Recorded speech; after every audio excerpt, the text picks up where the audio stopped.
started. Glad to see a good crowd. Always like to see a good crowd. Let's see, get a stand for the pledge and the invocation.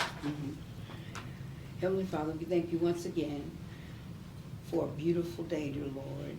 We just want to thank you for the pleasing response that we have in the room tonight.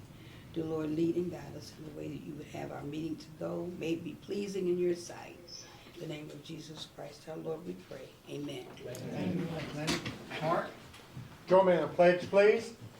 I pledge allegiance to the flag of the United States of America and to the republic for which it stands, one nation, under God, indivisible, with liberty and justice for all. See? All right, y'all review the minutes from the August 15th meeting. We'll move along.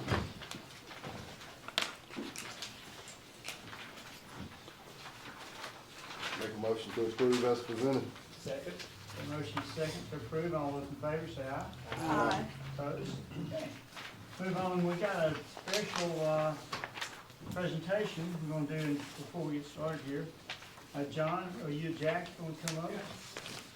They're from the Municipal League, and I believe you will tell us a little bit about what's going on. Yes, Okay. yes, I will. Please state your name for the record. I'm John Wilkerson. I'm General Counsel of the Arkansas Municipal League. This is Jack Critcher, Legislative Liaison. Thank you for having us. You know, I've been to Hope before, but I've never been inside the City Hall, and I went upstairs to see where Elvis played, because that's obviously awesome. I can tell you that the where it says low, it's 5'11", because I'm 5'11 and a quarter, and the bump in my head reminded me of that. So I'm okay. But I'm here to present a Distinguished Legislator Award to a good friend of ours, Representative Danny Watson. I know a lot of you know Representative Watson. I know you know how good of a friend he is to Hope. You know, Chief Wilson and I have talked about Representative Watson now and in the past about how great he is for his constituents. In fact, I was reminded just last session he passed a very important FOI bill to protect confidential informants, which not just helped the city of Hope, but helped the state of Arkansas as a whole. So he's been a good friend to you. And Jack and I were talking on the way up here about our friend, and Jack said, you know what, he thinks, first thing he thinks about with Danny Watson is every time you talk to him about an issue, it's always, is this good for my folks? And that is what you want in your state representative, and that's what we value in your state representative. And your honesty, sir, your willingness to talk to us and support the cities and towns of Arkansas, Hope in particular, means the world to us. And so on behalf, I hope, of the City of Hope and the Arkansas Municipal League, sir, I'd like to present to you the Distinguished Legislator Award in honor of you who have demonstrated exemplary service that benefited the cities and towns of Arkansas during the 94th General Assembly.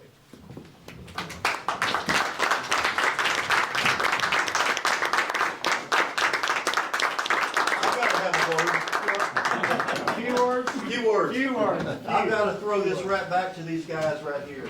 John, I appreciate during the FOIA time, and you understood the importance of it. I worked quite a bit with the chief at that time, and a whole lot more than just the chief, and I appreciate it. This young man right here, I do not chair audit on municipalities and counties right now, because I went to legislative council. I am an alternate. But I have seen this guy right here at work with some of the small town mayors. I'm gonna go ahead and be nice. Some of them absolutely did not know what they were doing. And he did everything he can to make sure that the municipal league is a source to keep them out of hot water. And I have seen that. I have seen you follow them out of the meeting room, down the hall in a private area, nonchalantly. And I picked up on that, and that means a whole lot.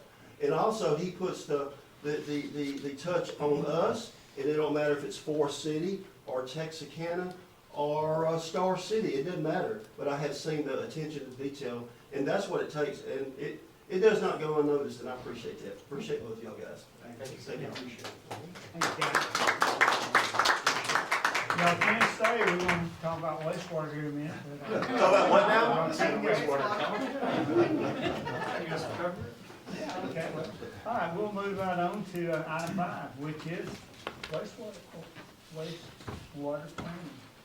And we got some visitors are they online? Thank you, Mayor. I think our visitors are online. I'll just give a quick introduction, not necessarily to the speakers, I'll let them introduce themselves. but a little quick introduction to the topic of why they're gonna be presenting. Will they be projected on the screen? Yes. Okay, they'll be projected on the screen here to y'all's left. But in our wastewater, you know, it's one of our proprietary funds that we have in our city. And by that, I mean, it operates like a business. We do a service, we charge the citizens rates, we try to keep those rates as low as possible. And that requires us to do rate analysis, rate studies. We've always done that in-house. Sometimes that gets a little complicated.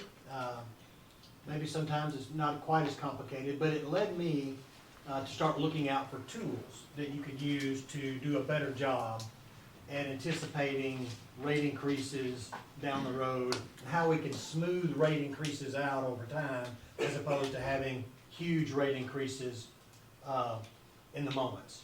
That would be more difficult for our citizens. So this is just a general discussion.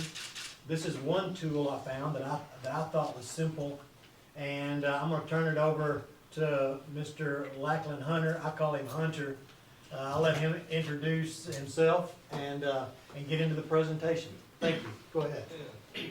Thank you so much, Mr. Wilson. And I just want to thank everyone else too for having us here today. We're extremely grateful to be here and be presenting to y'all. So just set a quick agenda for what we're going to dive into today. I want to give kind of a brief overview on Waterworth, as well as some of the conversations that Mr. Wilson and I have had. Then the second thing we're going to do is my colleague here, Calvin Coles, he's going to be going into our actual platform and our tool and demonstrating some of the work that we've done so far with Mr. Wilson. So I'm going to pop up my screen and make sure that everybody can see it here. So, second. Up, and we'll go into there. So what we're looking at first is going to just be a brief overview on what we do. As Mr. Wilson had mentioned, there's kind of two solutions that have been used in the past. And the heart of planning is great modeling. So when we're talking about in-house ways of doing rate analysis, it's generally Excel. And just like Excel, we can provide you that total control at a very affordable cost. And the other traditional solution is rate consultants. And just like rate consultants, we can also handle a lot of the heavy lifting and help with presentations and education on where the community stands financially in terms of the water and wastewater systems. But both of these traditional solutions have a major gap that we look to bridge. And we enable incredible collaboration by having everything in one place, easily accessible for everybody within the community. And as well, in terms of communication, being able to give everybody an understanding on where we're at, where we need to go, and the long-term impacts of the decisions that we make. And it's something these conventional approaches can't quite match. But underlying all of this is a software foundation that's been built on a cloud. So that means information is always backed up, it's always available, and it's always accessible. So the same way that we're going to do today, we can pull it up in a board presentation, and we could actually make adjustments and explore some different scenarios with everybody's input. And you don't have to wait on a consultant or anyone else. And the heart of what makes us so effective is how we serve as a platform for operating in an environment that is continuously changing. I mean, interest rates, inflation, having to reshuffle projects, all of these things, it's important that we stay adaptable to the changing market conditions. So this makes us a large differentiator from any sort of static study. And talking about what Mr. Wilson was kind enough to share some light on some of the key or the priorities within the City of Hope. We understand that the key goal is securing additional funding and revenues to replenish reserves and generate long-term sustainability for the city. Some of the related priorities are reinvestment of capital into aging infrastructure. I know there's 2 wastewater treatment plants that are going through some major upgrades or need to go through upgrades. Financially forecasting for the long term to provide visibility and as well deliver results in the short term. and some comprehensive planning around assets to plan for these big ticket items that are coming up, as well as stay adaptable to increase in costs.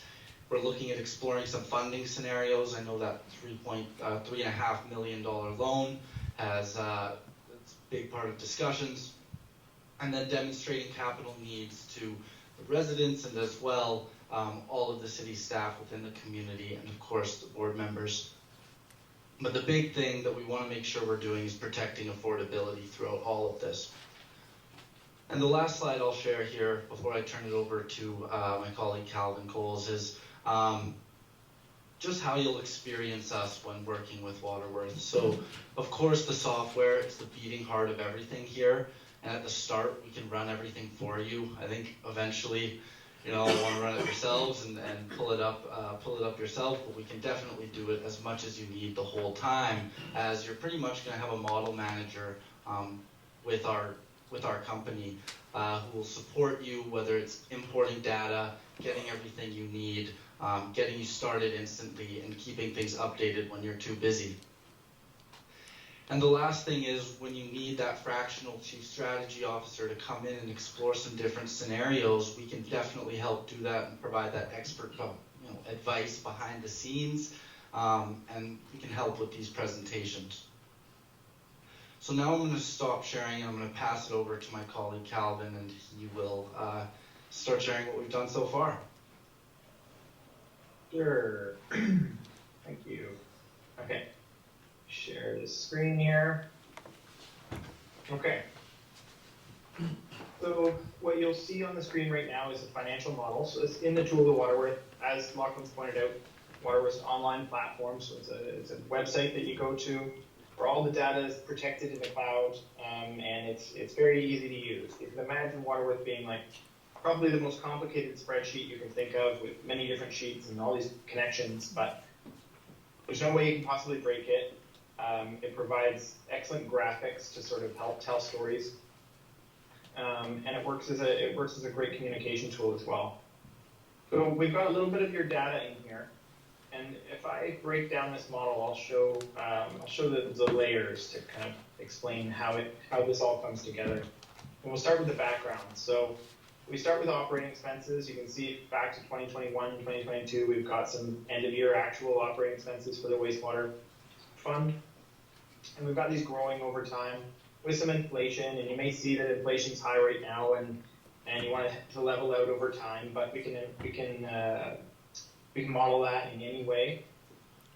You've got some current debt service, so there's pretty heavy debt load right now. And you'll see that as well, there's some proposed debt service. So we're showing in this model some assumptions of borrowing that are going to help with some capital projects going forward. And those capital projects are going to be represented with these spikes. So as we've talked about, it seems like typically the Town of Hope will have its capital, do some major capital projects or borrowing from major capital projects once every 10 years or so.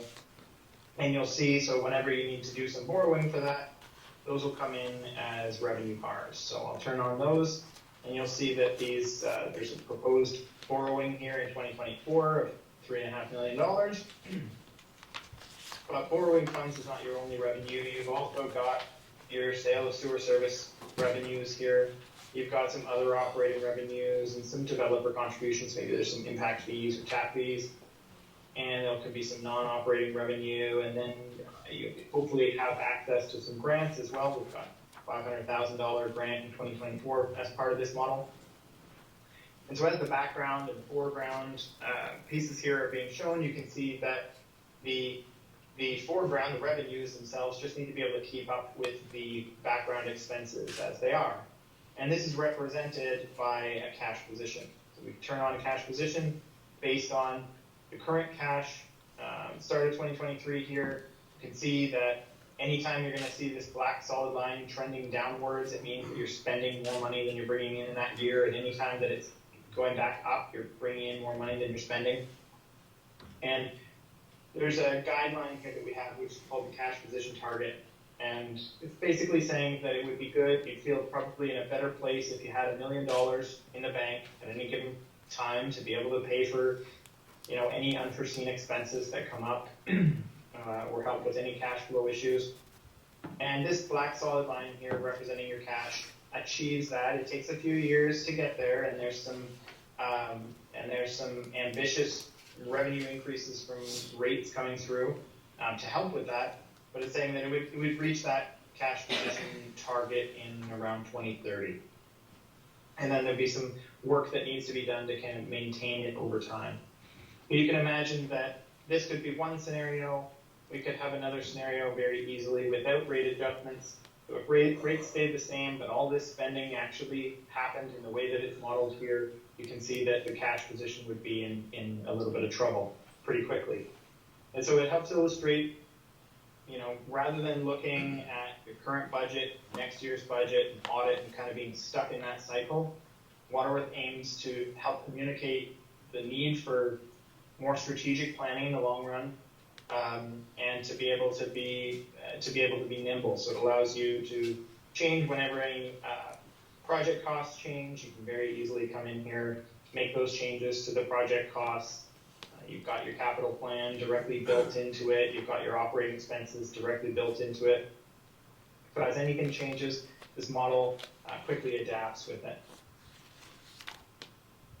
So does anybody have any questions about how the financial model works, or anything else that I can help answer? If I could just add one thing to the board. So this is actual City of Hope data that you're seeing. We gave them 5 years worth of data, and they inputted it for us and built out some of these charts. But what you saw in this loan is anticipating this $3.5 million loan from ANRC that'll be at real low interest. But it also, you know, when ANRC sent us that letter, they told us to expect a 32% rate increase. So that rate increase is that where that line is based on that. If that 32% wasn't there, that's gonna be the line you see that takes that big dive. We won't have the cash to do, to pay back what we need to pay back. But what I think we all want to do is not have 32% rate increases, right? That scares people. That's a large number. Now, fortunately for us, it's a large percentage on a small number, so it doesn't really, I mean, it comes out to be $5 to $6 to $7, somewhere in that nature per person. But still, 32% is a scary percentage rate. And what we'd rather see is being able to better plan for our future projects. And what I'd always been told as assistant city manager, we want to keep trying to move the needle forward in wastewater with a project about every 10 years. Some kind of bond initiative every 10 years. Because, you know, we have aging infrastructure, lines underground with inflow and infiltration, and it just takes a lot of money that we don't have. And to be frank, no city in America has it. But we have to work at this over time.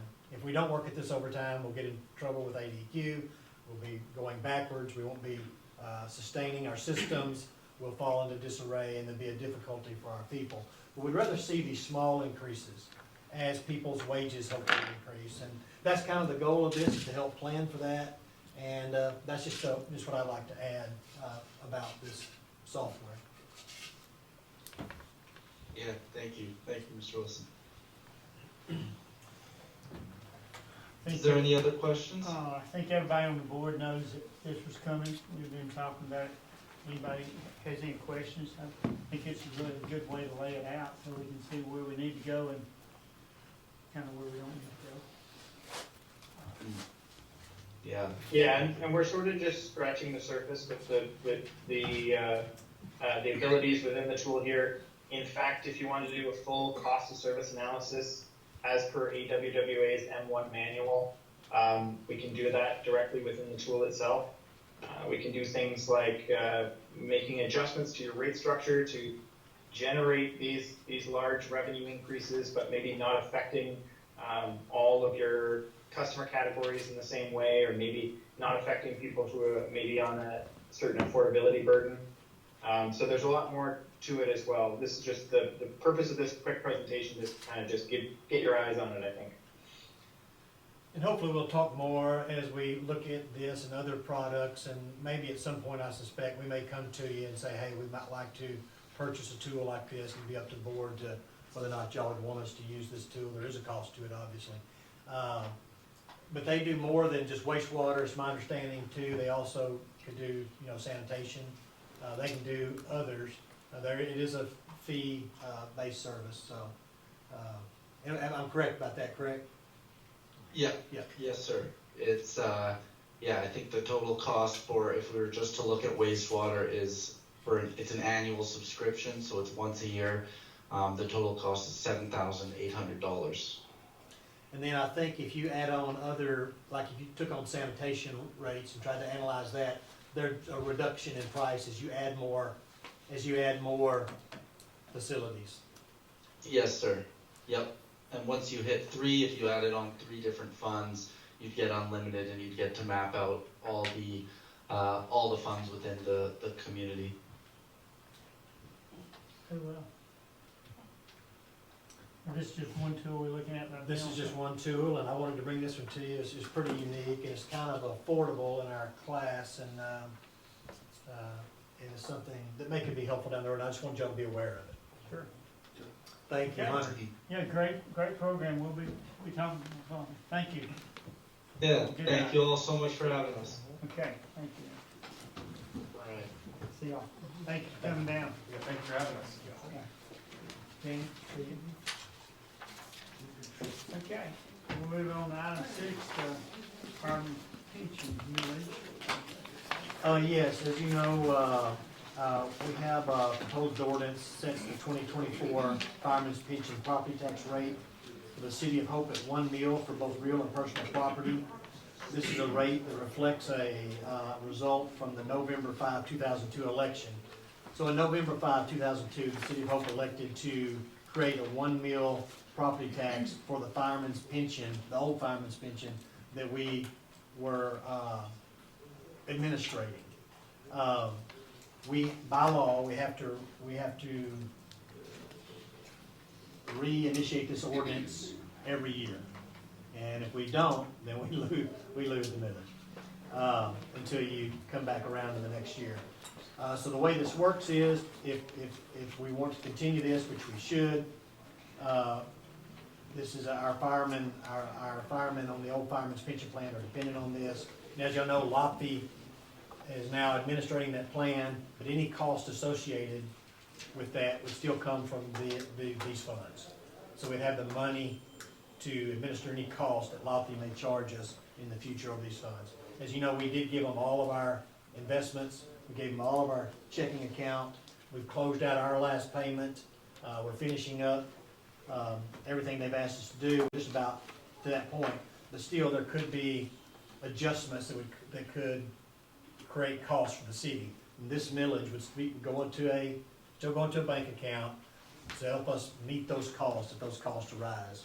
For example, if LOPFI come in and said, hey, you're paying this now, you gotta pay X next week, just based on market conditions. So this is a way for us to make sure we need to do this to keep the city safe, keep our firemen's pensions safe, and to keep it funded appropriately.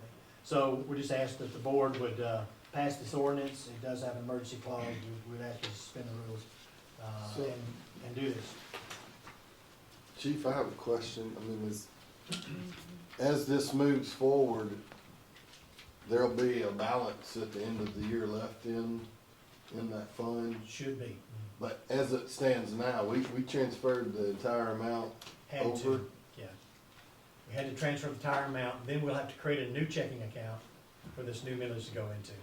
But with the new one, it'll just be paid out as needed, and the remaining balance will be held over each year. That's correct. And it'll build up, should build up. And at the end of the course of that plan, those funds could be used for the current firemen to offset any costs for the current fire. That's my understanding through LOPFI. Yes, so that's kind of how it works. Director Shaw. Thank you. All right, this is a continuation of a millage that's been approved. Can we read the ordinance? Anybody opposed to reading the ordinance? Randy?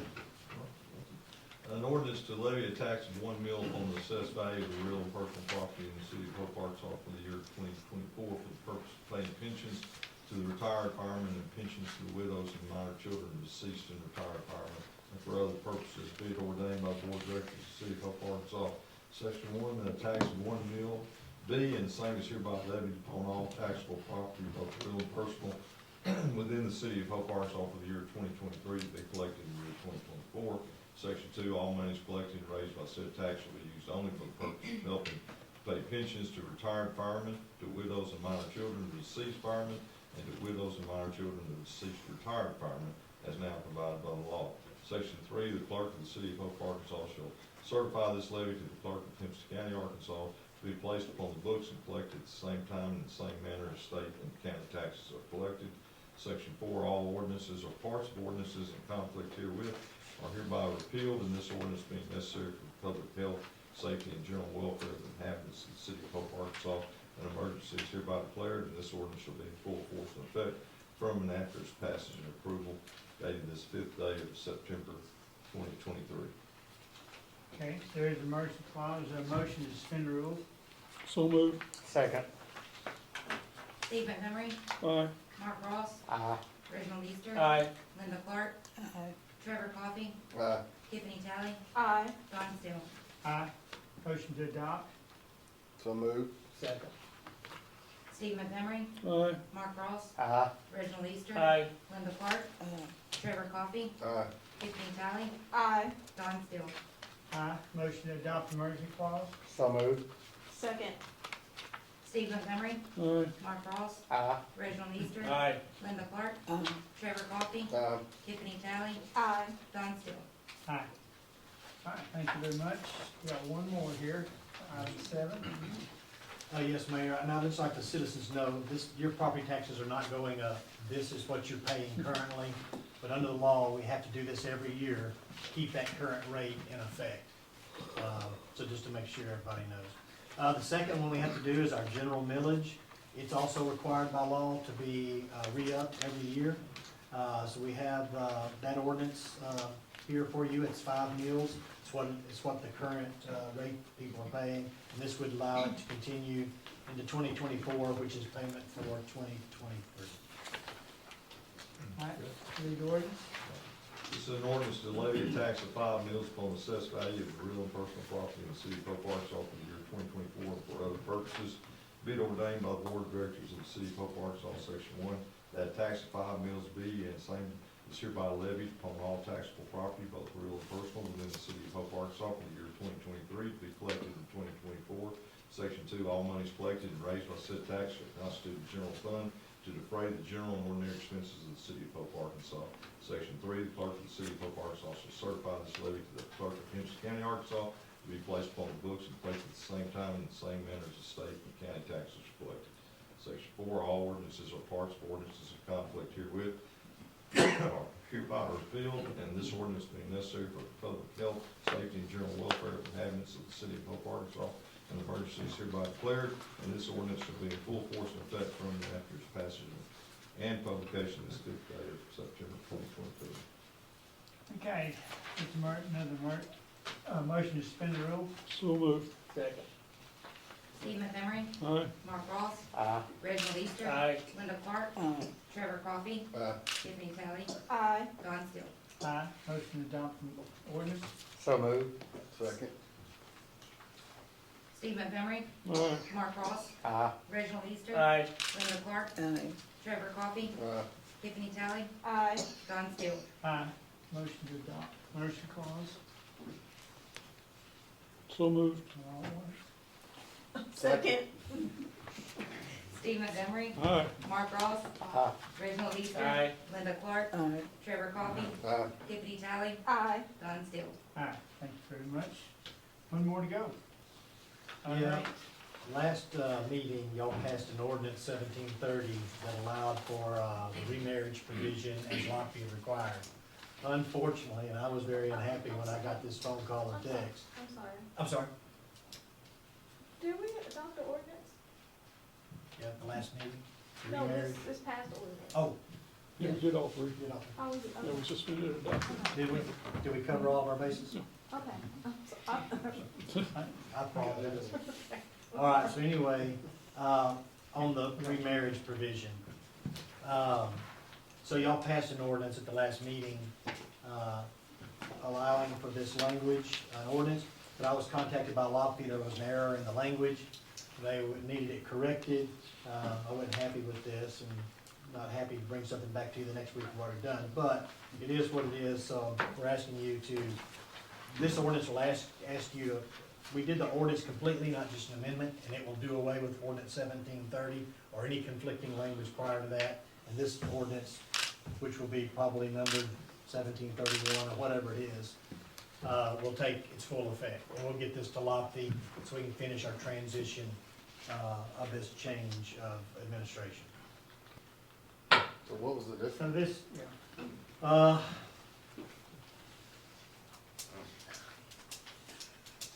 I don't have the other one before me, and I don't recall exactly. It had to do with, I'd have to read it, but I'll let you know, Dr. Coffey, I'm sorry. I'll research that and get that to you. Yeah, it was just a minor wording that the legal field thought it needed to be corrected, so. We're gonna, reading any other questions on why we're doing this? No, Randy, let's read it. An ordinance implementing a remarriage provision for retired firefighters in the City of Hope Local Fireman's Pension Fund who marry after retirement. Whereas the City of Hope Board of Directors authorizes the implementation of a remarriage provision for eligible retired firefighters in the Hope Local Fire Pension Fund. This remarriage provision is codified in Arkansas Code Annotated 2411-820B5 and stipulates the retired firefighter and surviving spouse married after retirement were married for at least 5 years, and the marriage occurred within 5 years of the retirement date. This provision will ensure an eligible surviving spouse of a retired firefighter of Hope Local Fire Pension Fund will receive a monthly retirement benefit upon the death of the retired firefighter, accepting the benefit available under Arkansas Code Annotated 2411-826. Now therefore be ordained by the Board of Directors of the City of Hope, Arkansas, Section 1, City of Hope Board of Directors recognizes that the Arkansas Local Police and Fire Retirement System, LOPTI, is the administrator of the Hope Local Fire Pension Fund, the local plan. Therefore, the Chief Administrative Officer is hereby authorized to provide LOPTI an approved copy of this ordinance, electing this remarriage provision for this local plan. Section 2, it is the intent of the Hope City of Hope Board of Directors, and is hereby ordained that provisions of this ordinance shall be codified into the Code of Ordinances of the City of Hope, Arkansas, and the sections thereof may be renumbered and relettered as necessary to accomplish such intention. Section 3, due to the need to promptly implement this benefit amendment for the local plan, an emergency is hereby declared to exist, and this ordinance shall be in full force and effect from and after the date of its passage and approval. Section 4, City Ordinance 1730 and all previous ordinances or parts of ordinances in conflict herewith are hereby repealed.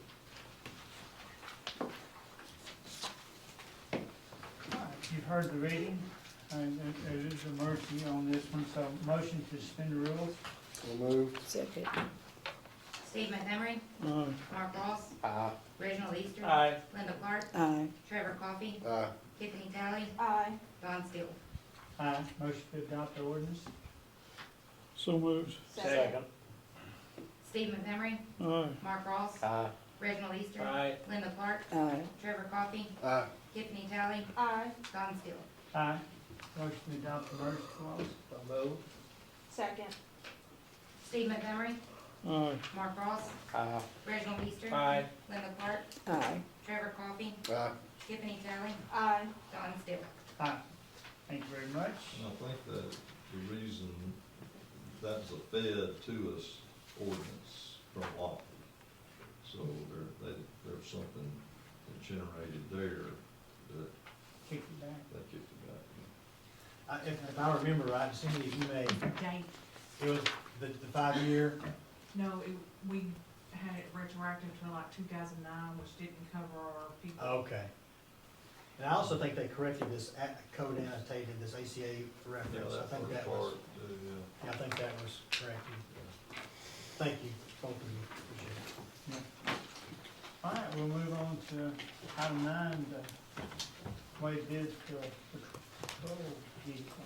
Yeah, I'll ask Chief Tomlin to come up here. I think she has a plan to try to get a vehicle that we would probably won't otherwise get if we don't approve this. So, we'll let her speak. Thank you. So at the beginning, or for the budget year 2023, you guys approved the police department to buy 2 vehicles. One was a CID vehicle. We came back to you and ended up purchasing a Traverse, and that CID vehicle is out and doing its thing. We have been waiting for our Ford Interceptor, which was also approved. And we received an email last week that let us know that the production dates for the Ford Interceptors for 2023 were out through October, and we don't have a date. So the same email let us know that we may not be getting a date. My understanding is they're gonna do 2023 through the end of the year, 2024 for just a few months at the first of the next year, and then they're gonna jump in the early spring straight into 2025. And those won't be in our agreed price, and too far ahead for us anyway. So we started looking around and talked to some other agencies and wound up getting in touch with a dealership out of Silent Springs, and they have a Tahoe, a Chevrolet Tahoe, that actually comes in at about the same price, just a little hair under the Interceptor, and we can get that vehicle. They had 6 on the lot when we talked to them last week, and they earmarked one for us just in case. And so I'm here today to ask you to please let us purchase that vehicle this year. We may not get it if we don't. We may not get a police vehicle for this year if we don't. And can you talk about the upfitting? Yes, the upfitting, this particular dealership apparently does work for some of the larger North Arkansas, Jonesboro, and I think Springdale. And they do all the upfitting there. In other words, they put the light bars and the cages and all the things that a police vehicle needs, with the exception of the graphics. The graphics are not included in there. And they'll include that with the price. We've got it separated out on the PO, and I can give you the price on that if you're interested. The vehicle itself is $44,317, and the Tahoe equipment emergency uplift install is $9,478.54. And that includes the car cameras and everything. It just doesn't include the graphics. We'll have to do that additionally. And this is really still all under what we had anticipated through our state It bid is processes. absolutely within the budget that you guys gave us for the other vehicle. The only difference is this one's white. So, but that's not bad. It's the only one we can get. So Donnie, it's not for the radios too? We usually, We get them and then we get them, radios and all that. We usually take radios out of our old cars and take them our radios and they'll install them. that's right, but you remember, we're working on A-Wins. So, we've got that going on too, and those are paid for with the grant, so those will be installed as well. But yes, we'll take the old radios. The radios work fine. We'll take them out of whatever cars that we're down in and move those into the new cars. That's the way we usually do that. Some equipment lasts on the road, and like radios are one, they last a long time, we reuse them, but a lot of equipment we've tried to reuse, it's just a problem. After 4 or 5 years, it's just taking a beating, and we start having all kinds of electrical problems if we try to take them out and reinstall. So, So what do you project for next year? Well, you've been watching the news. It's Mhm. not good news. I think the automobile industry is looking at some pretty big asks. But we don't know what's gonna happen with that. I have looked at the 2024 bid, and there is something in the 2024 state bid, but it is that Interceptor that they're only gonna make for a few months. And if we can't get the 2023 this year, then I'm not sure what's gonna happen. The reason I ask is don't they have more than one of these available there now? They had 6 when I talked to them, but I don't know if they've still got them all, and they're all 6 were police package, they were all white. But, I'm gonna leave my order in, if it pleases, the board, leave my order in for the Interceptor, just in case we get lucky at last minute, and, they do build that out, and we'll hope that it comes in right after the first of the year, and I can come back to, we can talk about our 2024 budget, but, But as far as your police schedule, are you projecting for 2 patrol next year, or is Yes. it patrol and CID? Or? It's 2 patrol for next year is what we're gonna ask. question I'd have is how is our fleet holding up right now? Are we in pretty good shape? We're Are doing we, pretty are we good. getting at the end of the life of a couple of cars? We'll absolutely have a couple that we can, that we'll be able to retire next year. And then we've got one still that will down, if we're able to get this Tahoe. But we're doing okay. We're doing okay. Like Trevor, if it's available. That's what I'm thinking, if you could get another one, even if we had to take it out of reserves or something, let's go ahead. Well, and make it up out of next year. Out of next year's Not budget, buy- correct. Not buying that next year. Is this gonna be a problem getting it? Or at least one for next year, that way you wouldn't be, That's what I was. you wouldn't be down two. At least you'd be up one. Well, absolutely, at the will of the board. That's certainly not in the budget, just so everybody knows. Yeah, I'm waiting for city manager to chime in And we've here. had several things that we've done this year outside the budget, beyond the budget. Well, I'm just saying, if we don't get it, and we're not able to get a patrol vehicle next year, are we okay? I mean, are we good till 2025? Or do you feel like that would be, we're gonna put us in a jam?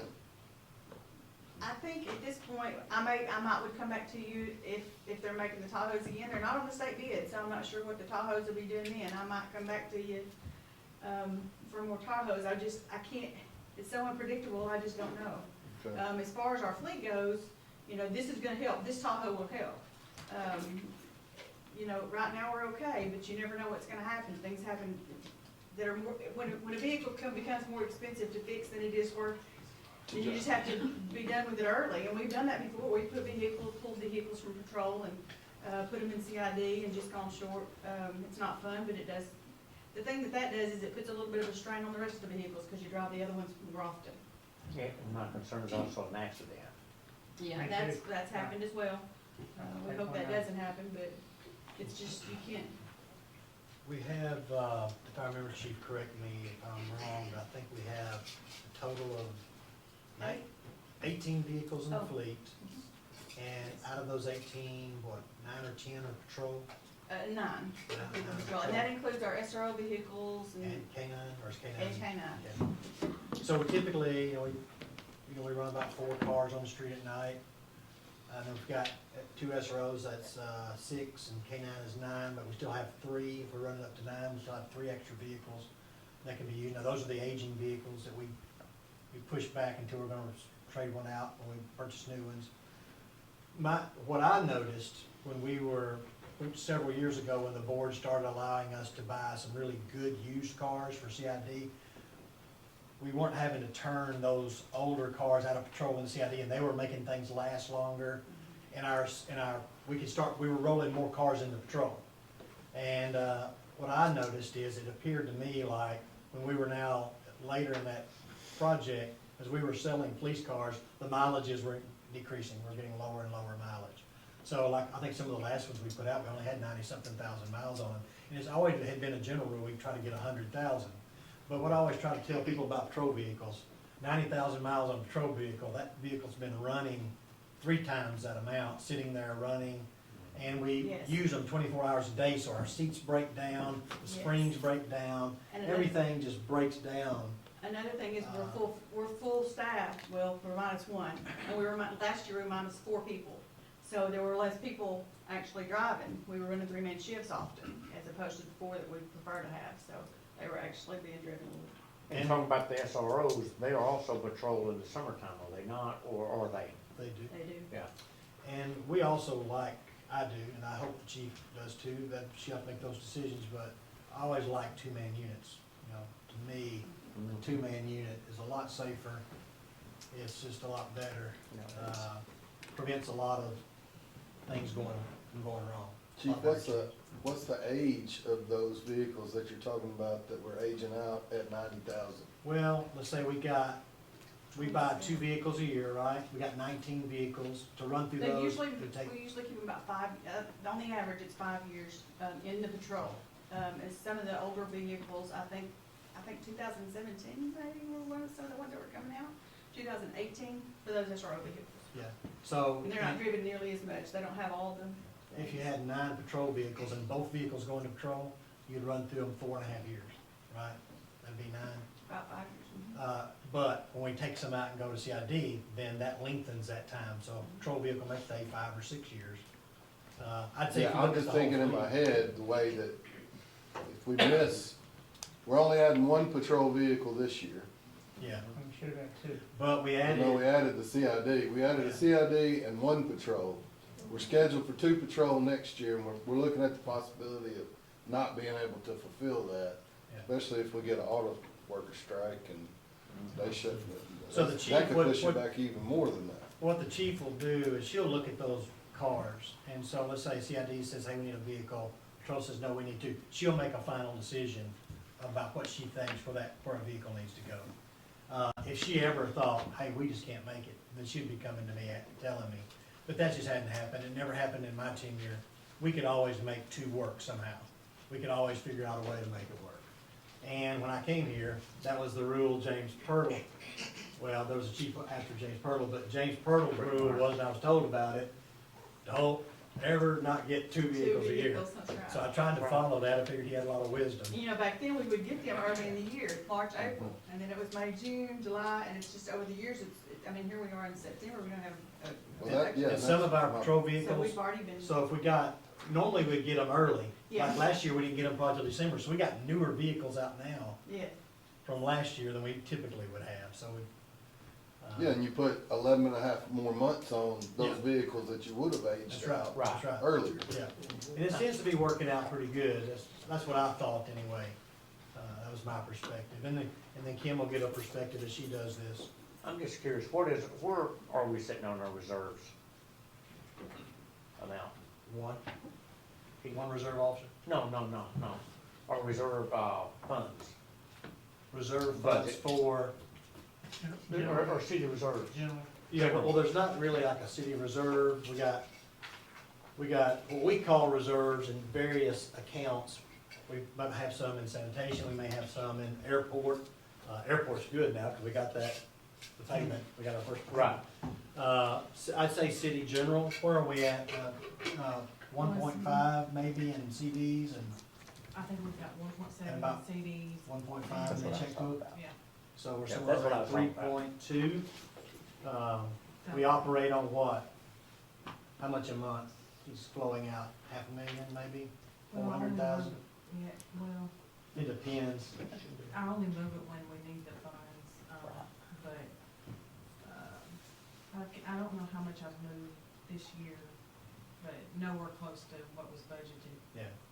I tell you what, let's do, let's go ahead and approve the one, let's go ahead and get it going, and let, the chief check on the second one, and then in 2 weeks, we can decide, we can all think about if we wanna go ahead and purchase another.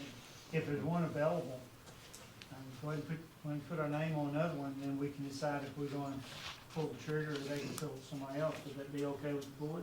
That's what I think. And then we can kind of think about it. I know we want one, and, Yeah. thank you. the one thing I like about it is the Tahoe is a bigger vehicle and we'll probably get a longer life out of it. And, I mean, so, yeah, I think it'd be, And I think it's just safer for the officer too, it's a larger vehicle. yeah. So, The county next door has had really good luck with them. and that's all the state police, you know, you want to just out. Okay, let's, we got ordinance to read, Bill? Thank you. Hey, is any other questions? Is it okay with everybody? We'll see what's over. And then JR can ponder it, Okay. ponder it. And I'll remind the board, the Piggyback. only thing before you is whether you wish to waive Right. the requirement of competitive bidding. Right. This is staff asking you to do that because they can't fulfill their quota any other way. Right. And so there's a reason for that, and that's what the board, as to the ordinance, that's what you're doing. Okay. This is an ordinance to waive the requirement of competitive bidding as required by Arkansas Code Annotated Section 1458-303 for purchase of a new Chevrolet Tahoe for police use. Whereas the City Board of Directors has determined an exceptional situation exists to purchase a new Chevrolet Tahoe and equipment outfit for police use, and it is not feasible or practical to seek competitive bids because of lack of production of the Ford Interceptor previously ordered on state bid contract and the scarce availability of police cars. The time to process competitive bidding and the urgent need by the city to obtain such for use by the Hope Police Department to provide needed law enforcement services. Now therefore be it ordained by the Board of Directors of the City of Hope, Arkansas, Section 1, the Board of Directors for the City of Hope, Arkansas hereby determines that the requirement of competitive bidding for the purchase of a new Chevrolet Tahoe with equipment upfit to be used as a police vehicle is deemed not feasible or practical and is hereby waived, and there is an urgent need by the City of Hope to obtain said vehicles for implementation and use by the Hope Police Department. Section 2, this action being necessary to the preservation of public peace, health, and safety in emergencies hereby declared to exist, and this ordinance shall take effect and be enforced from and after its passage and approval, dated this 5th day of September 2023. Okay, heard the reading, is there a motion to suspend the rules? So moved. Steve Montgomery. Mark Ross. Aye. Reginald Easter. Aye. Brenda Clark. Aye. Trevor Coffey. Aye. Tiffany Talley. Aye. Don Steele. Aye. Motion to adopt the ordinance? Second. Steve Montgomery. Mark Ross. Aye. Reginald Easter. Aye. Linda Clark. Aye. Trevor Coffey. Aye. Tiffany Talley. Aye. Don Steele. Aye. Motion to adopt emergency clause? So moved. Second. Steve Montgomery. Mark Ross. Aye. Reginald Easter. Aye. Linda Clark. Aye. Trevor Coffey. Aye. Tiffany Talley. Aye. Don Steele. Aye. Thank you very much. Just go ahead and check on number 2 for us, okay? Item 10, this is something that we've been kind of talking around and about, but I'll let Terry tell you a little bit about it, but this is just a possibility of something we might consider doing in the next year or so, or just get a little feedback from the board. Yeah, thanks, Mayor. So this is a fun discussion. I hope the community will get involved and hear this. It's fun because we're talking about a possible community development and capital improvement project for the city. Now, we all understand taxes are difficult, and raising taxes is a difficult thing, and we certainly appreciate that and understand that. On the other hand, not investing in your communities leads to future problems. So what we're trying to fit something into a potential time frame. So what we're going to be discussing, I want to hopefully get the board to discuss this, is a capital improvement project for our city, and it would be a multiple project. It wouldn't be a singular thing. And this can be done under a singular ballot initiative. For example, if we need a new fire department, we've talked about that. You look, that's somewhere in the neighborhood of probably $2 million is what we have conceptually drawn up with the engineer and getting some cost estimates on. We've talked for years about adding an aquatic center for our community. You know, talking with engineers, that can be anywhere from $4 million to $8 million to $10 million to $20 million, and really what you decide you want.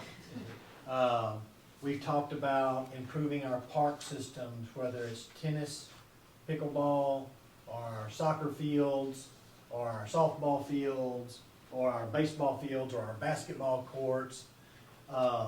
Whatever it is we want to improve, this is something we can start to think about.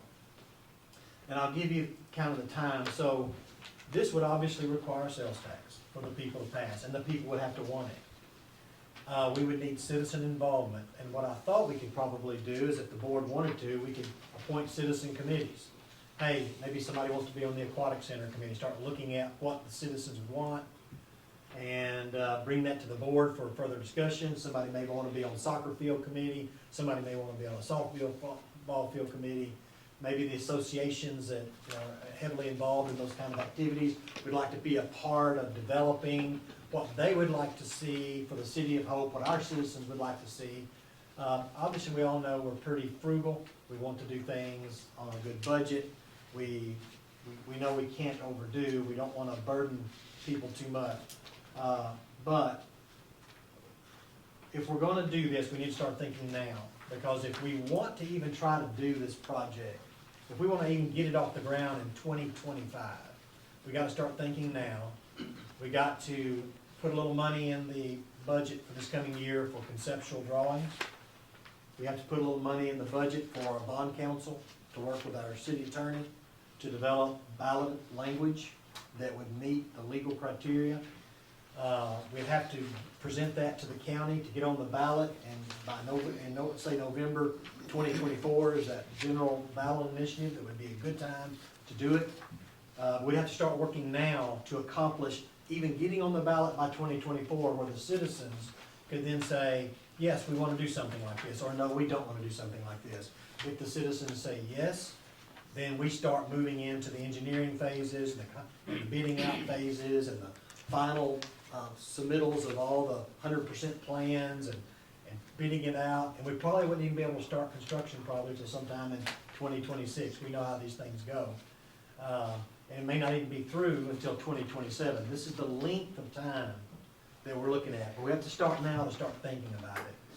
And we'll have to convince our citizens that it is a good thing, it's in the best interest of the community. Ann and I've talked, she works in economic development, we're trying to work in community development, but we understand both of those things work hand in hand. It's hard for us to attract people economically when they feel like we're underserved community-wise.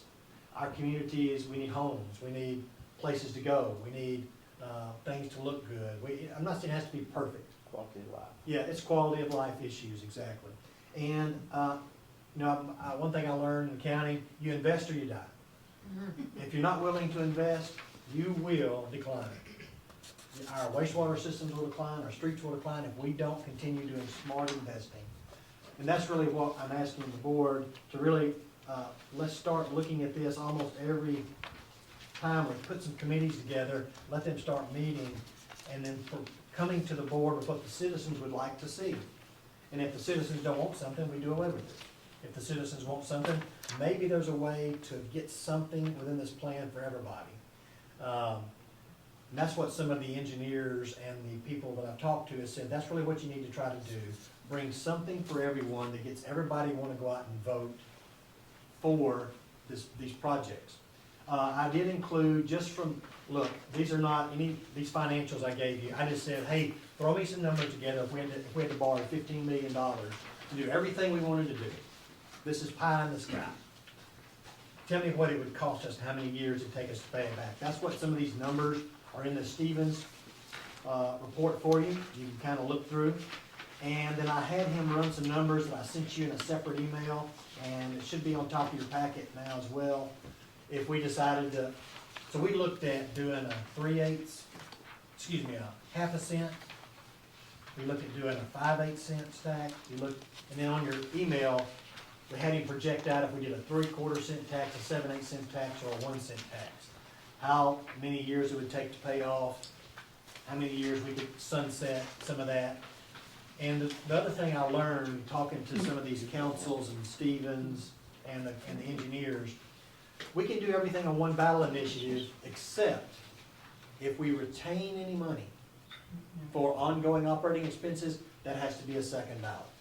So at a minimum, if we're needing to retain operating expenses, which we would have to, because if you build an aquatic center and you don't have money to operate it, it will fail. We'd have to have two ballot initiatives, and our bond counsel could help us draft that language. Randy could review it. We could get it prepared and get it to the county by the deadlines to meet the 2024 general ballot. We could get it on the ballot. And there's not a lot of expense in all that. So far, we haven't spent a lot of money. A few $1,000s on some conceptual drawings, a few $1,000s probably on some bond counsel. And if it fails, we've just lost a few $1,000s, but we move on. If it passes, then we'd be ready to go forward with the bond initiative, to receive the money, to start the projects, and you probably wouldn't even start receiving the money till sometime in 2025. So that's kind of what I was hoping the board might talk about a little bit tonight, and see where y'all's headspace is. Obviously, if the board just doesn't want to do it, there'd be no need for us to maybe move this to any kind of committees, but if it's something, I know a lot of you have talked to me about this, some of you have come to my office and sit down individually and talked about, what can we do, and so this is, as I thought about it, this is something I think we could do. This is doable. It's investable. But it would take a little commitment. Well, I would like to start by thanking the county for the great job they did on the courthouse. I think everybody was a little bit worried about the tax, and I think everybody can say it turned out great. what a great addition to downtown and to the city of Hope and the county. That just shows us what a little bit of tax incentives can do. And we can definitely, think about this and decide what all we want to try to do, but it's time. It's time for us to change the face of Hope a little bit, and this is the way we're gonna have to do it. It's not gonna happen private investment. It's gonna have to be generated through the city. And that's where we need to go. Is there any comments about this, or is there anything that, I know there's comments, because this, some of y'all are really surprised about us bringing this up. But JR, we've been looking at this, especially in the softball and soccer. I mean, we tried to do some work down there through tourism, we put new lights up, and nobody's seen the lights at Keller Field. I mean, my goodness, that made more of a difference than I could ever imagine. It just shows you what a little bit of money can do. And tourism can do a lot, but we looked at this and tried to figure out a way for tourism to pay for this, and we just can't do it. It's gonna have to go to the voters. So, wish we could, but, any comments? Is this something that we wanna pursue, or is this something we wanna wait a while, or? I think JR and I and some of the board just wants to know where we are and how we feel. I just really think that we have, in my opinion, we've fallen behind on quality of life for our youth especially. Our youth needs things to do with Hope, Arkansas. I mean, we've had very few choices for our kids to be involved in stuff. Mark and I visited with, when we was at Municipal League, we visited with a couple of people with the water park, and was amazed how much they talked about the income that they made. It just about offset a lot of the expenses.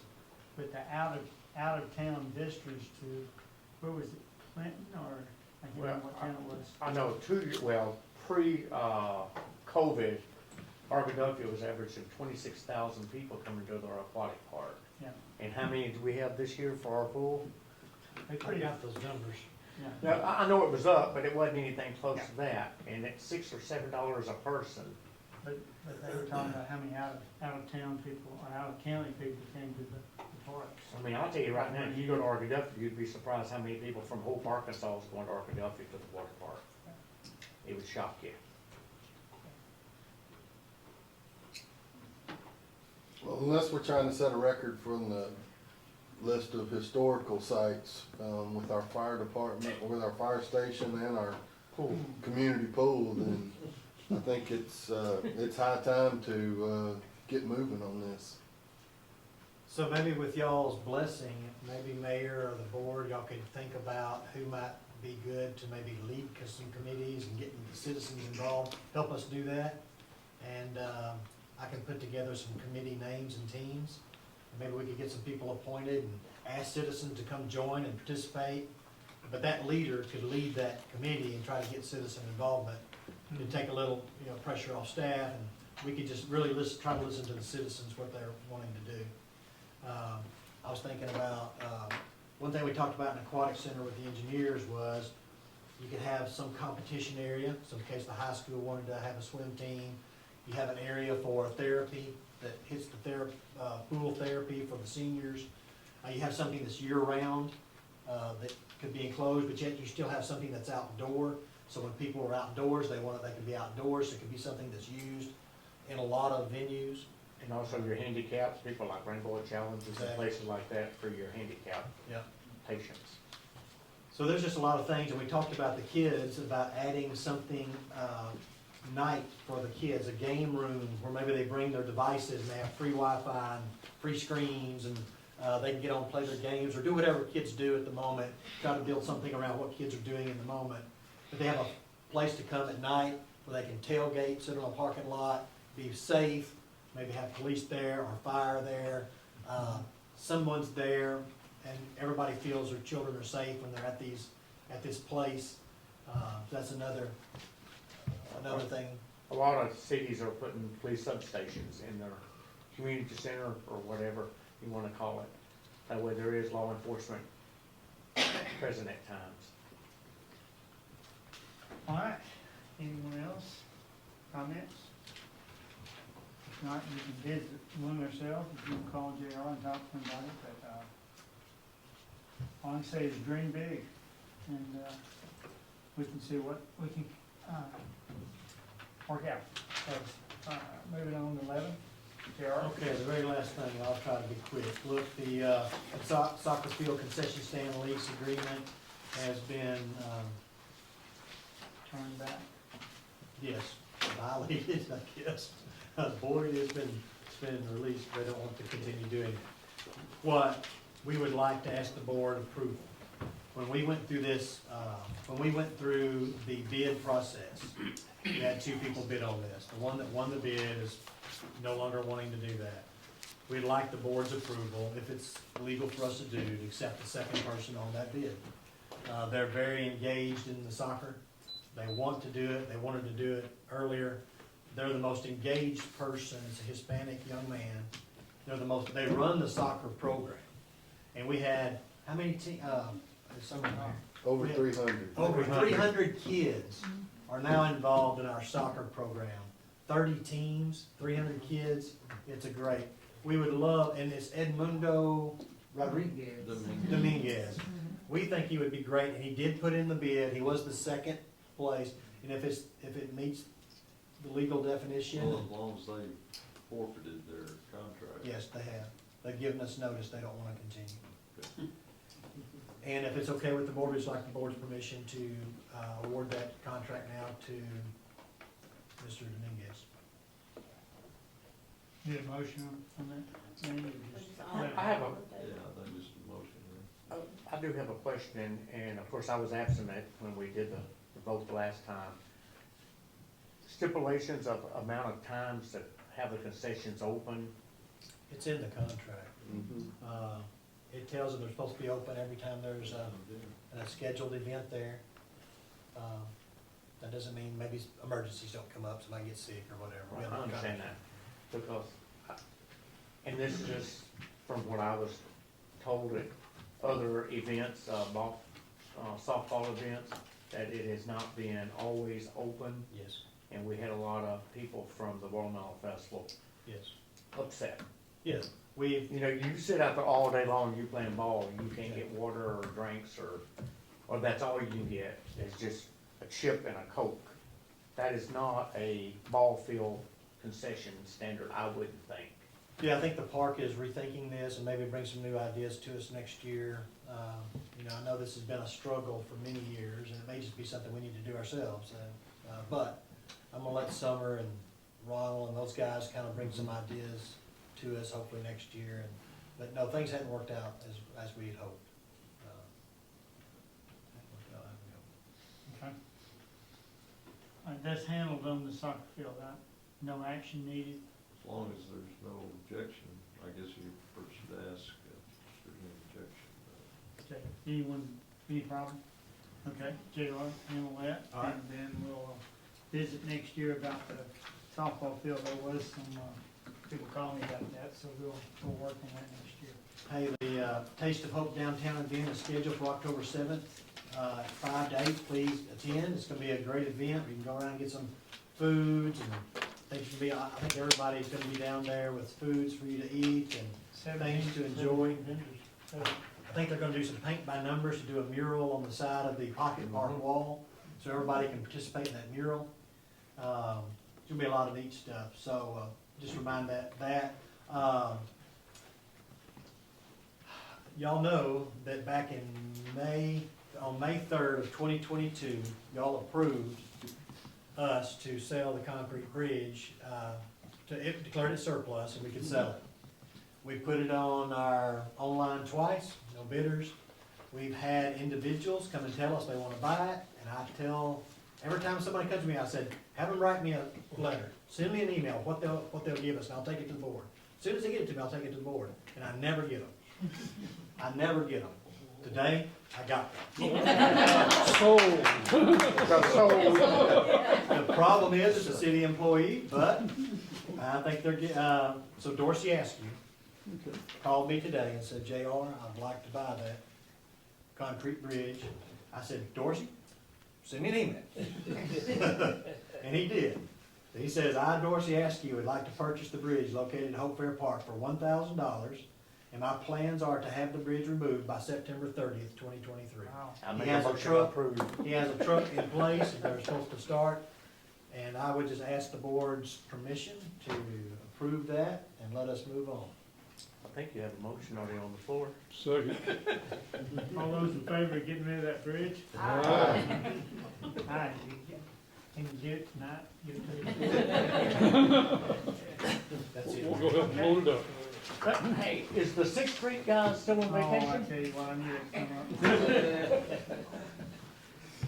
up. Oh, Oh, they pushing dirt I asked about the pocket park, about the musical, the symbol? Yes, so I need to get with the park. I took that to the park and we bought the post for it. And they went down there and tried to put it in a place we selected, but when they went down, they hit concrete. So it must not, all the concrete must not have been taken out of that foundation. So we just haven't gotten back together to figure out, okay, where do we wanna put it? So if any of y'all have any ideas where you want it to go there, let me know. And I'll shoot the park a message. We'll drill the hole and fill it up with concrete, put the post in, it won't take long to put in, we just hadn't got to it. I do have one thing, and that's to commend you on a well-deserved job on the punch list, on the streetscape, all those pictures and everything you did was outstanding. Well, I'll let you do the pictures, but thank you. But the whole Somebody- process somebody- was outstanding. Well, thank you, our engineer did a good job, I was there, our contractors were there, both our general contractor was there and the sub for the electrical was there. We walked and we spent probably 3 hours, walking every bit of that, and the punch list is not done yet. But as soon as it is done, I'll let you know, we'll do a final walkthrough after the punch list is done, to make sure we think everything's good. I've got a question on the certified letter that you submitted to the State Highway Commission Yes, sir. requesting a hearing. Have we heard anything? No, sir, I did get the green card back, that they have received it. Okay. I've got it attached to the letter in my file. And so I'm just waiting to hear back. Tiffany, you wanna help JR pick a place to put the deal at the park? You can walk across the Yeah, street I and can help. come to your office one day and we'll walk across there and look at it. Okay, yeah, that'd be fine. with me. Mayor gives us some thought. Cause I know, it's hard to say, well, this is where we might want it, go ahead and put it somewhere. Okay, citizen request. Good evening, Sylvia Brown. I appreciate Summer and her team for submitting the Arkansas grant for the splash pad. I wondered if there are next steps. I understand as part of that process, the city and/or supporters do go to Jacksonville to make a presentation, so didn't know if that could be helpful to have community members be there and supporters as well. Very well, May. I got the letter today that they received our grant on time and it's there. And then in that letter, it tells you if you're selected to be one of the ones that come and present. So they select people to come and present. So they said, I'll receive another letter telling us whether we've been selected to come present. But if we get that letter, I'll put it out to the public, and we will have to go to wherever they tell us to go and give our presentation. Okay, People are definitely willing. If you want them to come, we'd love to have you. great, great. Who were some of the other folks that worked on that grant? And On the, well, Summer was the one who put it together. Then it comes to my office for review. And then if I have any feedback, it goes back to her for some adjustments, and then it comes back to me, and then it works its way through and finally gets sent off by the deadline. Oh, okay. Yeah. All right, well, good deal. Well, like I said, I think that community members, in an effort to be supportive and a part of the process, we want to, share our intent and interest in being supportive. I think I was talking to, if I remember correctly, you had so many minutes. Right. It's really structured where it's like, it's not a really open forum. Sure. You have a Well, I separate- participated when I put in for the Fulton You understand trail, that, so. yeah, I run you through pretty, Right, and there may be some Q&A, so, being able to at least have folks that are a visual Yeah, sure. reminder to those Exactly. decision makers of what the impact of their decision could be. Exactly. Okay, thank you. All right, anything else come before the board tonight? Overtime.